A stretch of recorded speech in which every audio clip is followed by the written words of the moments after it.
சில ஜனாதிபதி வேட்பாளர்களும் இன்று வாக்களித்தனர்.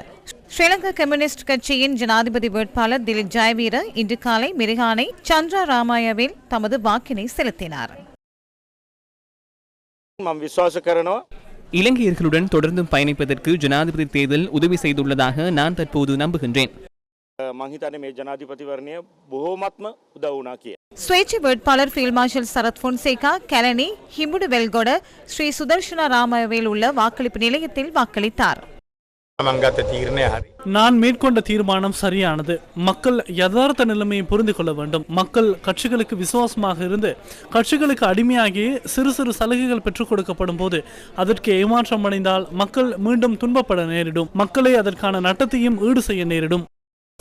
நவகமுவ சிறி சுமதிச கனிஷ்ட வித்தியாலயத்தில் சோசியலிச மக்கள் மன்றத்தின் ஜனாதிபதி வேட்பாளர் சட்டத்திரணி நுவான் மோபகே இன்று வாக்களித்தார். மக்கள் பாரிய கஷ்டத்தை எதிர்நோக்க உள்ளனர். இந்த கஷ்டம் இன்று வாக்களிப்பதினால் நின்றுவிடாது. செயற்பாட்டில் மாற்றம் ஏற்படும் வரை முடிவடையாது. ஆகையினால் இந்த முறையை மாற்றுவதற்கு அனைவருக்கும் அழைப்பு விடுத்திருந்தோம். இது தொடர்பில் மக்கள் பாரிய செய்தியை விடுத்துள்ளார்கள் என நான் நம்புகின்றேன்.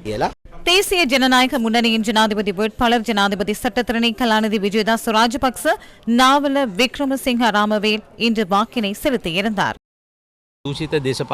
ஊழல் மிகு அரசியல்வாதிகள் அரசியலில் இருந்து அகற்றி புதிய தலைமுறையுடன் புதிய வேலை திட்டம் மூலம் நாட்டை வளர்ச்சி பாதைக்கு கொண்டு செல்வதற்கான அனைத்து திட்டங்களையும் தயாரித்துள்ளோம். இந்த தேர்தலின் பின்னர் இன்னும் பல தேர்தல்கள் நடைபெறவுள்ளன. அந்த தேர்தல்களிலும் அந்த திட்டங்களை நடைமுறைப்படுத்துவதற்கு எதிர்பார்க்கின்றோம்.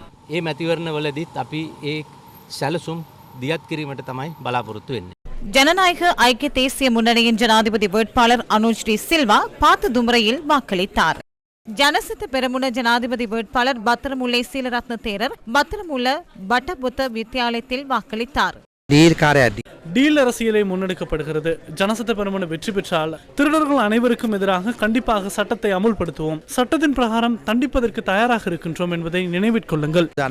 புலனறுவை பெந்திபிவ பராக்கிரம பாகு தேசிய பாடசாலையில் சுயேட்சை வேட்பாளர் ருஷான் ரணசிங்க வாக்களித்திருந்தார். அப்பே ஜனபல கட்சியின் ஜனாதிபதி வேட்பாளர் கீர்த்தி விக்ரமரத்ன இன்று கண்டியில் வாக்கினை செலுத்தினார். கொழும்பு ஸ்ரீமாவு பண்டார் நாயக்க மகளிர் கல்லூரியில் ஐக்கிய சோசியலிச கட்சியின் ஜனாதிபதி வேட்பாளர் சிறிதுங்க ஜெயசூரிய வாக்களித்தார்.